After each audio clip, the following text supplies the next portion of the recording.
Hello Anirudh, कैसे हो? हाँ शिन, मैं ठीक हूँ। तुम कैसे हो? मैं तो तेरे बारे में भूल ही गया था। मैं भी ठीक हूँ। मैंने तुम्हें स्वतंत्रता दिवस के बारे में पूछने के लिए कॉल किया था। अरे स्वतंत्रता दिवस, तूने कोरोना के बारे में भूल गया क्या? मास्क पहननी चाहिए। अरे मजाक बंद करो यार। अरे मैं मजाक नहीं कर रहा हूँ। चलो रुको, मैं तुम्हें एक वीडियो भेजता हूँ, तुम उसे देखो। हाँ, मैं हमारे दोस्तों के साथ फ्लैग होइस्टिंग करना चाहता हूँ। अरे रुको, मैं एक वीडियो भेजता हूँ, तुम उसे देखो पहले। हाँ ठीक है ठीक है।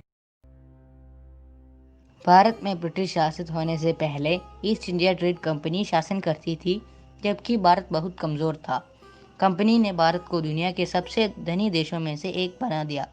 बाद में अंग्रेज़ों ने अपनी दमनकारी और कठोर शासन के माध्यम से भारत पर प्रभुत्व किया। इस दौरान बड़े देशव्यापी विरोध और विप्लव प्रदर्शन हुआ।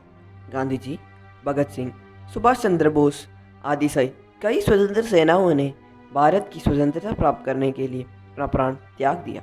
अंत में 1939 में हमने स्वतंत्रता प्राप्त की। व्यवस्था के अनुसार वह कंपनी को सूरत और अन्य कारखानों में निवास करने और स्थापित करने के लिए विशेष अधिकार प्रदान करते और लगभग 150 वर्षों तक यह व्यापार के साथ संतुष्ट था। इस समयावधि के भीतर उन्होंने भारत के प्रमुख हिस्सों पर विजय प्राप्त की और यहाँ तक कि मुगल और मराठा साम्राज्य को भी हराया। इस व्यवस्था के अनुसार वह कंपनी को सूरत और अन्य कारखानों में निवास करने और स्थापित करने के लिए विशेष अधिकार प्रदान करती और लगभग 150 वर्षों तक यह व्यापार के साथ संतुष्ट था। इस समयावधि के भीतर उन्होंने भारत के प्रमुख हिस्सों पर विजय प्राप्त की और यहाँ तक कि मुगल और मराठा साम्राज्य को भी हराया। 1857 में भारतीय विद्रोह ब्रिटिश ईस्ट इंडियन कंपनी के शासन के खिलाफ एक प्रमुख विद्रोह था, लेकिन असफल रहा। 10 मई 1858 को सिपाहियों के एक विद्रोह के रूप में यह शुरू हुआ था, जो उस क्षेत्र में ब्रिटिश के लिए यात्रा पता कर लिया, लेकिन 1858 को ग्वालियर विद्रोहियों की हार हुआ। बाद में 1915 में हमारा राष्ट्र के पिता महात्मा गांधी दक्षिण अफ्रीका से भारत लौट आया। भारत पहुंचने के बाद उन्होंने विभिन्न स्थानों पर सत्याग्रह आंदोलन का सफल आयोजन किया। इस सफलता के साथ गांधी जी ने ब्रिटिश प्रस्तावित रोलेट एक्ट के खिलाफ देशव्यापी विरोध शुरू करने का फैसला लिया। इसे 13 अप्रैल 1919 को जालियनवाला बाग में सामूहिक नरसंहार हुआ, लेकिन गांधी जी ने रोका नहीं। उन्होंने अपना अगला सत्याग्रह असहयोग आंदोलन शुरू। समय एक और समाज सुधारक आते हैं, डॉक्टर B.R. अम्बेडकर। उन्होंने अछूतों के प्रति सामाजिक भेदभाव के खिलाफ अभियान चलाया, जो महान सत्याग्रह की ओर ले जाता है। उस समय का एक और क्रांतिकारी भगत सिंह और हिंदुस्तान सोशलिस्ट रिपब्लिकन एसोसिएशन था। दिसंबर 1928 में भगत सिंह, शिवराम राजगुरु और सुखदेव ने लाहौर में एक अन्य पुलिस के बजाय एक ब्रिटिश पुलिस अधिकारी को बुरी तरह से गोली मार दी। इस समय ब्रिटिश ने नमक पर कर लगाया और गांधी जी ने नमक कर की ओर से दांडी मार्च का आयोजन करके अपना फैसला दिखाया। यह अरब समुद्री के तट में हुआ था, जिससे लोगों में अंग्रेज़ों के खिलाफ खड़े होने का विश्वास पैदा हुआ। इसने सामाजिक आधार का विस्तार किया। इस प्रकार सविनय अवज्ञा आंदोलन इस सत्याग्रह के साथ शुरू किया गया था और अगले साल भगत सिंह, राजगुरु और सुखदेव को इस मामले में मौत की सजा सुनाई गई थी और 14 फरवरी को फांसी दी गई।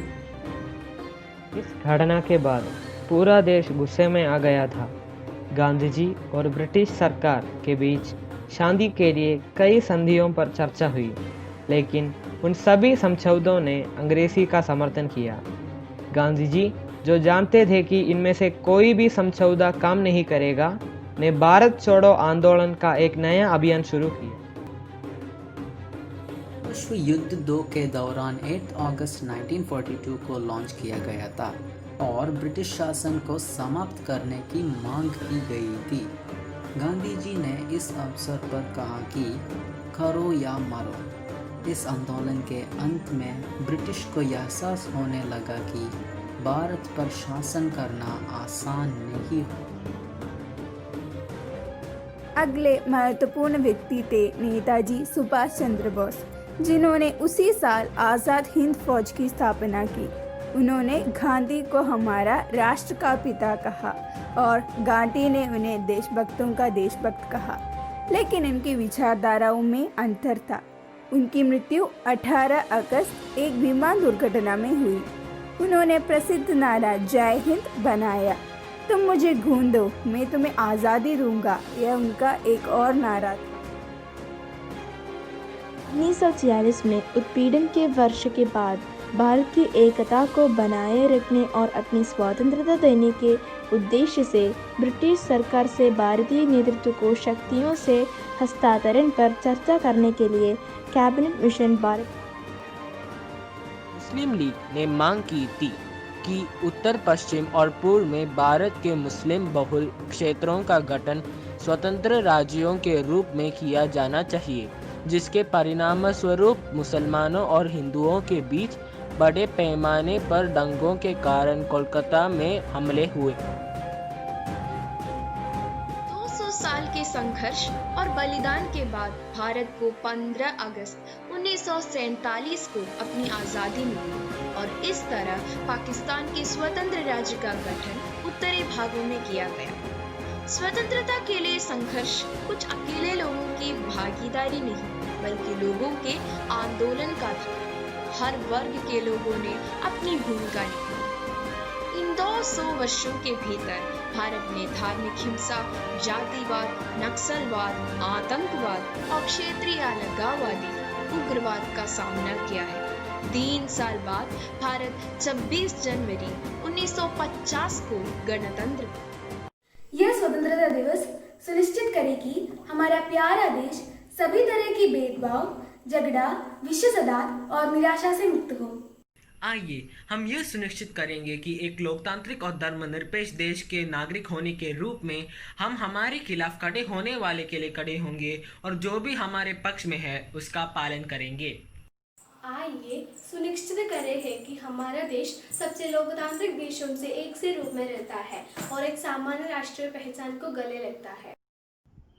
हाँ अश्विन, क्या तू अभी फ्लैग होस्टिंग करना चाहता है? नहीं यार, इसने सब बता दिया। हम पहले आज़ादी होने के बाद भी स्कूल में जाने के लिए हिचकिचाते थे, पर अभी आज़ादी भी नहीं है, हम बाहर भी नहीं जा सकते और हम तड़प रहे हैं स्कूल जाने के लिए। हाँ, इसलिए हमें घर में रहकर डॉक्टर, पुलिस और नर्स की मदद करनी चाहिए। अच्छा हुआ तुम समझ गए। हाँ अच्छा ठीक है, फिर मिलते हैं। हाँ ठीक है।